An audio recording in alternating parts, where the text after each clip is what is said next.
processes or artifacts and things in the world. This is very important to the way we think. And just to give a little one very controversial question which has been around at the moment, which I'm not going to say much about, but maybe we can discuss it if we like, is that some people think that since we started reading off screens like this, or other kinds of screens, rather than, well, not cuneiform tablets, but other books, this could have very dangerous effects on how people learn to read. I must admit, I am quite skeptical of this idea, and I've looked into it quite in detail, but nevertheless, I think it's a really good subject of debate, so perhaps we can discuss that a bit more. Okay, so that's cognitive technology. Now, probably here, if I can get through 3 or 4 of these slides, you've probably got the setups, and then if you want to start asking questions, you can ask them. We're going to finish the 3 of these slides anyway.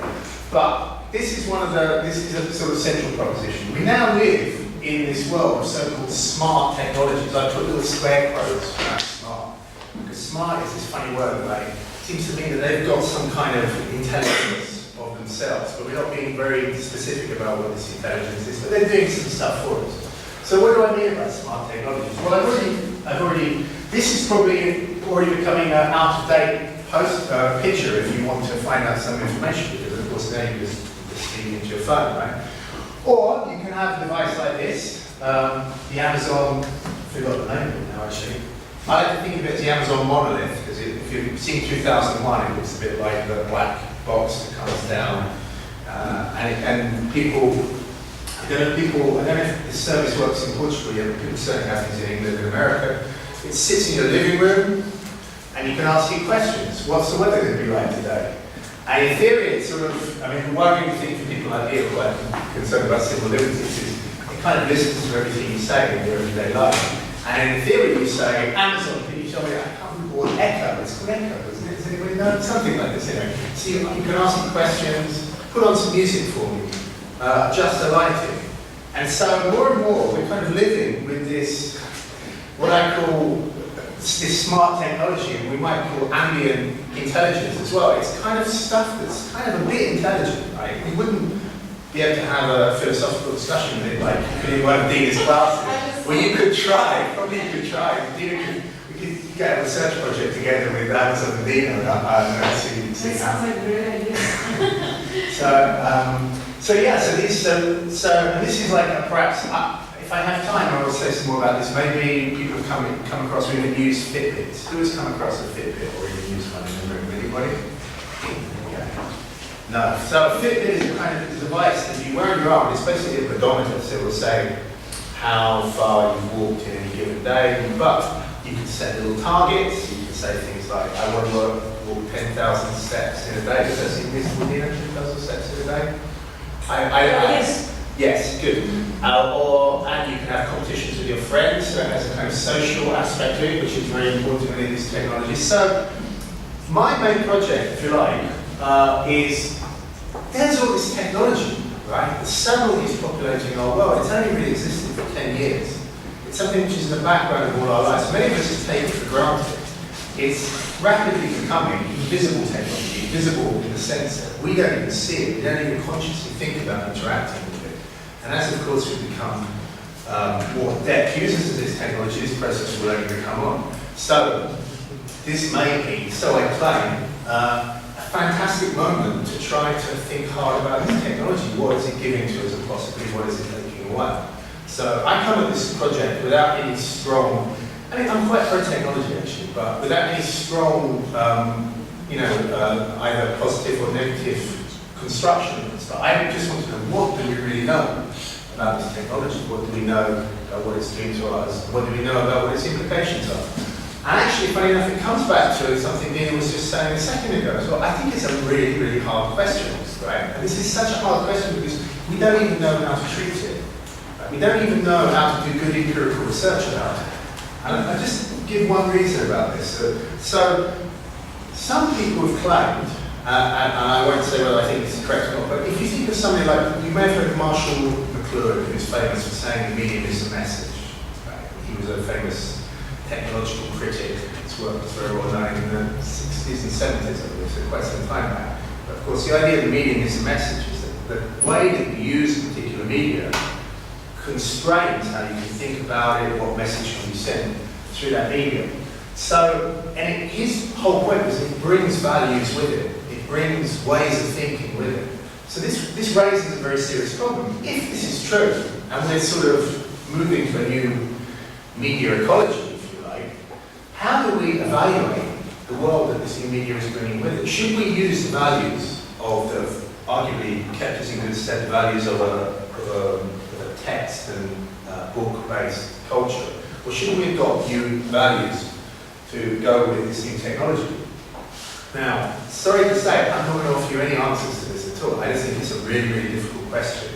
I mean, insofar as I often, when I write papers about this, I often have a slightly apologetic couple of paragraphs at the end of my talk, my paper that goes something like, well, you know, if we really care about the values that we had in the past, there's no reason just to abandon them because a new technology comes with it. So we should always be trying to see how we can measure them in relationship. So I don't really agree with McLuhan on this. I think it does bring values. That's not a reason just to discard old values. But nevertheless, I think this is a really difficult question. Right, probably have a few more minutes. So I'm going to give you just a couple of examples now. So I don't think I've got time for all of this. So one thing you may have heard of, so this is more now, less philosophical, more cognitive, if you like, more about what effects this technology might have. So one effect you might have is the so-called Google effect that was first sort of identified really by Betsy Sparrow, who was a researcher working with this guy here, Daniel Wegener, who'd been doing kind of research in this area for about 30 years. And she did an interesting study where basically she gave people a bunch of, I guess they're just not very interesting sentences, and they were told, here's a list of sentences, we're going to ask you some questions about them later. Some people were given them in a computer file on their computer, and some people weren't. They were just given the sentences. For those people who were given the computer file, or at least thought they could then access the computer file later, they tended not to remember the sentences very well. They tended to remember how to get to the sentences, how to use the computer to get to sentences, but not how to content the sentences. And there are, I mean, I have a colleague who's written about some of this stuff, unfortunately I failed to get his paper on here, but he points out, first of all, this test was not done with Google, right? You know, it's called the Google effect. So it's one of these things where it's got into the culture called the Google effect. Google played no role in this experiment whatsoever. It was an internet connected computer, files on a computer. So that's one thing here. And the other thing is the actual phrases that people were asked to remember were kind of just Lucy's in the bathroom or something like that. There's no deep connection between any of the phrases. They were just kind of random phrases essentially. So you can have some doubts about this. But nevertheless, there does seem to be some evidence that we are doing something like this insofar as we think that we can retrieve information from a computer through a computer device. We said we can remember how to access it over the content of the information. And for some people, this has been, very worrying. So this fellow, now deceased Daniel Wegener and his colleague David Ward have talked about the internet being a supernormal stimuli. What do they mean by that? So it's a bit like junk food. Right? So if you think about, I mean, many people don't like McDonald's, but I'm sorry, I'm being filmed, so maybe I shouldn't say this, but many people think McDonald's is a bit like it's junk food. So essentially it's got too much salt, so the myth goes, or so the truth goes, I don't know, and it's got a lot of fat, you like to eat it, and because we're evolved in a certain kind of way, we like salt and fat, you eat it, it's cheap, and stuff. The thought is that the internet, on their analysis, is a bit like this, right? It's a bit like a kind of supernormal stimuli. Why? Because naturally, human beings tend to distribute memory. There's some very nice experiments which have been done with couples that have lived together for a long time that show that they would tend to, for instance, one half of a married pair would tend to remember dates, another might remember how to find the insurance statements or something like this. So, and if they're trying to remember a particular fact, I'm sorry I haven't got this slide again, but Mary might say to John, hey, do you remember that time that we were at the restaurant and we heard that, and we heard that great piece of music? And Tom says, oh, what piece of music was that? Was that the one by, and together, by talking to each other, memory kind of emerges. So the thought is that memory, again, as I was saying before, is not just here in the head, but it kind of spreads out into social interactions, possibly even spreads out into technology. So what Ward and Wegener are worried about is that we might start, that the computer might become something like this. We just rely on it to remember everything for us. It becomes this kind of thing that we just rely on the whole time, just like, and we stop trying to remember for ourselves. I don't know, do I have very much longer to do this? I'll maybe do 2 more slides, but feel free to chip in anytime you like. But I have 2 more slides because I'm going to give you one other possibility. So here's something now that's coming from kind of pure philosophy, if you like. And this is the story of the extended mind. This is another possibility. How does this go? There were 2 people, Inga and Otto, and they're trying to get to the Museum of Modern Art in New York. So what do? Inga has just a normal museum goer. She decides in the morning she's going to the Museum of Modern Art. She gets up, looks at her map, works out the tube line, and goes to the museum and has a nice day. Otto has Alzheimer's. Otto has memory problems. Right? He has difficulty encoding new memories and he has difficulty retrieving them. But Otto has developed a really nice system to help him deal with his disability. He has a notebook. Right? Otto's notebook, he writes down what he's going to do in the day. He writes down important information. And moreover, he's been doing this for years. So he has, he likes going to the Museum of Modern Art. So he has the map directions of how to get back home. So Otto gets to the museum, but he does it by reference to his book, to his notebook, which he carries about with him. Now, according to this, now, amongst philosophers anyway, a very famous paper, The Extended Mind, Andy Clark and David Chalmers argue that Otto's notebook should be counted as a proper part of his mind, right? So you can imagine some circumstances. So if you stole my notebook, or if someone stole my notebook, I'd be pretty upset about it because I really do use it for a lot of things actually. But arguably it's not a crime against me as a person, right? It's not a crime against my memory or me as a constituted being. But Otto, it's like creating a kind of new emergent disability in Otto. Otto relies on his notebook just to get through his everyday life. So some other philosophers have argued that this would be, now it should be regarded, at least in some cases, as a crime against a person. So, what this is just to set up is the possibility that we are now, we can use technologies, we can use artifacts, we can use really highly personalized artifacts as though they were parts of us. So now I'm just going to kind of, without doing very much more of this, I'm just going to throw this open as a question that maybe is interesting. So what happens, see if I've got something here, what happens when we hook ourselves up to the internet like we're doing now? Does this now become part of our personal memories in some ways? So one potential response to the Google problem, right, is that, okay, so it's very problematic, so maybe it's not so problematic, sorry, that we're using devices to attach, to connect to knowledge all the time. And of course, for other reasons, like, we might have, I'm sure many people in this room, I'm sure, have thousands of pictures on their phones that they can access through the cloud practically immediately. And Google has started doing this thing to me recently that says, do you remember 4 years ago? And you get this kind of, this comes up, I haven't asked for this service, but it's kind of get these pictures and say, why don't I Google Trove? And then you start to look, I've forgotten about that, or that's really nice, whatever. Nevertheless, so this sets up a kind of problem. How are we to think about this new ecology? On the one hand, it seems like you could argue it's diminishing us, right? Because if we are not remembering using our own brains in a certain kind of way, we're being diminished, we're losing functions, we're losing memory functions. Arguably, they're being read out on machines. On the other hand, there is something rather natural about the way that we use technologies. This has been a long process where we tend to use technologies to do things for us. I actually am not quite Otto. I would be a little bit lost without my notebook because I really do take a lot of notes and I really take it very seriously and I have indexes in my books and things like that. So, I'm really doing that with this. So, I think here's another example. This is one of the people who I'll probably leave you with this quote and then just raise a couple of questions. So this is David Chalmers, who was one of the people who first wrote this paper. He has this nice example of what he does. And this is 2007, so 11 years ago or something. He says, a month ago I bought an iPhone. The iPhone has already taken over central functions of my brain. It has replaced parts of my memory, storing phone numbers and addresses that I once would have taxed my brain with. It harbours desires. I call up a memo with the names of my favourite dishes when I need to order at a local restaurant. I use it to calculate when I need to figure out bills and tips. It is a tremendous resource in an argument with Google ever present to help settle disputes. I make plans with it, using it in calendar to determine what I can and can't do in the coming months. I even daydream on my iPhone, i.e. calling up words and images for my concentration slips.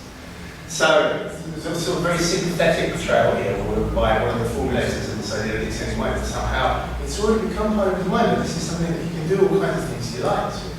So it's not like, he doesn't feel obviously like he's diminished by it. So, I don't know if I've got, I'm not going to bother, I'm just going to leave a nice image up actually. Maybe I can tell you about this image afterwards if we run out of things to say. But I think the questions here are, there's one kind of question I throw. So, okay, there's a big difference, isn't there, between Otto using his notebook, which is something that Otto owns. Otto has private access. Otto knows his own handwriting. He probably would know if anybody messed, even though he has memory problems, he probably would know if anybody messed with this, compared to the functions of something like Google, or I have an Android phone, Google mainly runs the applications that I have, so I specialize. When Google decides that they want to stimulate my memory by showing me images of 4 years ago, I haven't made any conscious decision that I want them to do that. That's just a surface and it's off. And yet arguably, they're now playing a kind of intimate role in determining, if you believe it at all, this idea of the extended mind, in determining my cognitive episodes in a way that possibly no technology has afforded before. So, in this kind of what does it offer and what does it take away, maybe, yes indeed, maybe it does, like David Chalmers suggests, maybe there are all kinds of things that this technology can do with us. But there are possibly some that we should question as well, before all these functions become completely invisible, we forget we're doing anything, we should question them.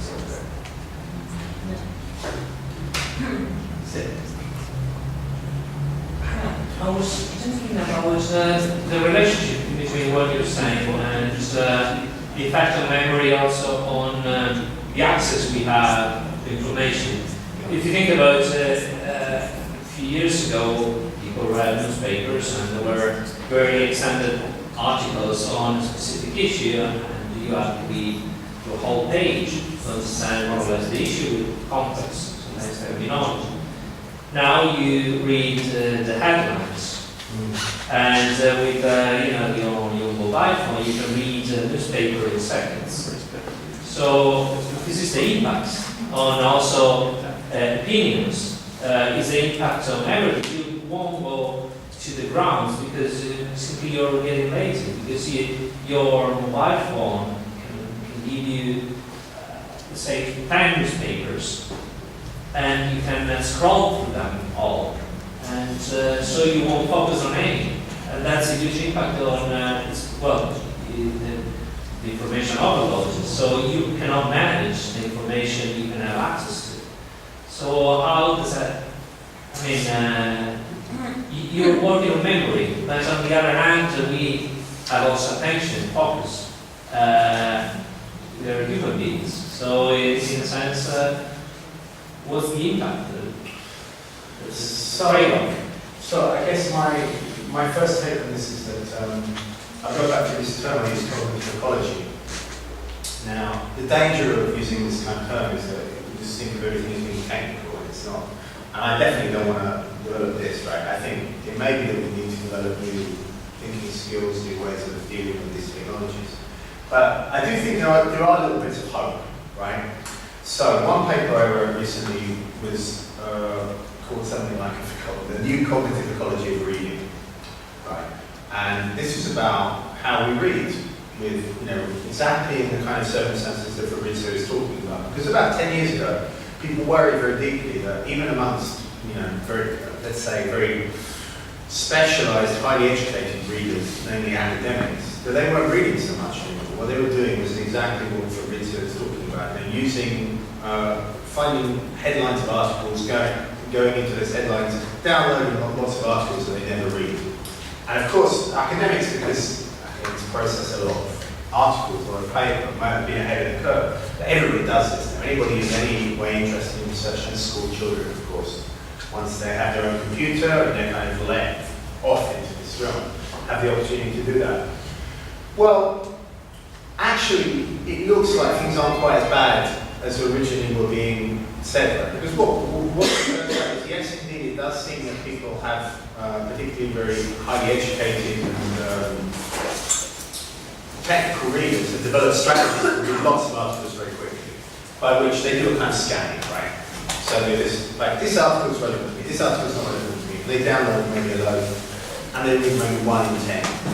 But that 1 in 10 that they read, they've done a kind of, they've developed a shallow reading strategy which goes alongside their deeper reading strategy. So the deeper reading strategy will be more focused on one particular text. And then people do all kinds of things, right? So I don't really like reading a screen, so I always print them out if I'm really going to read something. So I would only do my scanning reading on the computer. And other people can do this as well. And then I don't know if I have no, I don't know exactly. But if you look at an academic's text, then you'll find it's all highlighted, people have written the margins, and they've done something to give them a process to find things that they were thinking again. So this is just to say, it's not that we shouldn't worry, it's not that there aren't problems, but deep reading can be accomplished with not just the old model of sort of being immersed in a book, but people who really study text tend to write a lot of the text. Even the computers can all see things like, I read on a Kindle device, I can highlight a bit of text, that bit of text, it goes into the cloud, I can pick it up on my computer and I can paste it into something I'm writing. And there's another point that is interesting, that you call it, they call it extended mind, that has two meanings. One is a social mind, the other is outsourcing mind. yeah.